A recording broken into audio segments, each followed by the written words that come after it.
மக்களுக்கு இலவசங்களை கொடுப்பதற்கு பதில் வேலைவாய்ப்பை உருவாக்க வேண்டும் என தமிழக மின்வாரியம் தொடர்புடைய வழக்கில் உச்சநீதிமன்றம் கண்டிப்புடன் தெரிவித்துள்ளது.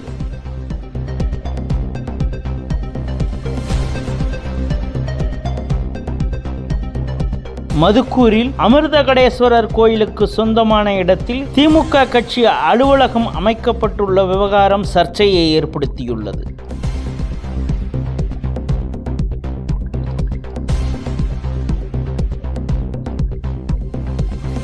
தமிழ்நாடு வக்ஃப் வாரியம் செயல்பட சென்னை உயர்நீதிமன்றம் பிறப்பித்த இடைக்கால தடை உத்தரவை நிறுத்தி வைப்பதாக உச்சநீதிமன்றம் உத்தரவிட்டுள்ளது.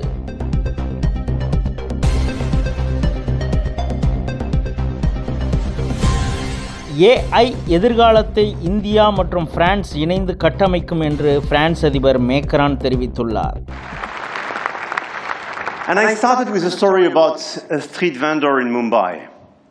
10 years ago, the world told India that 1.4 billion people could not be brought into the digital economy. India proved them wrong.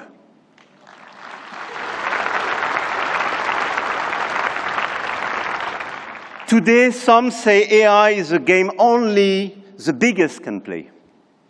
That you need $400 billion to be in the race. That nothing can exist between the two blocks. India, France, Europe, together with our partners, those who believe in our approach, companies, governments, investors, might have a different way.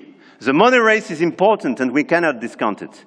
But the outcomes and real value creation for our population is even more. The future of AI will be built by those who combine innovation and responsibility, technology with humanity. And India and France will help to shape this future together.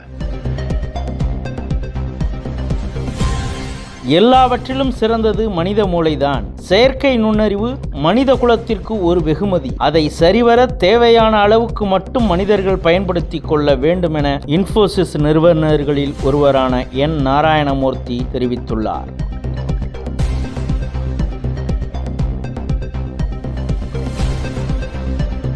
மத்திய கிழக்கு பகுதிகளில் America படைகளை குவித்து வரும் நிலையில் அர்த்தமுள்ள ஒப்பந்தத்தை Iran போட வேண்டும். இல்லாவிட்டால் மோசமான விளைவுகளை அந்நாடு சந்திக்க வேண்டி இருக்கும் என அதிபர் ட்ரம்ப் எச்சரித்துள்ளார்.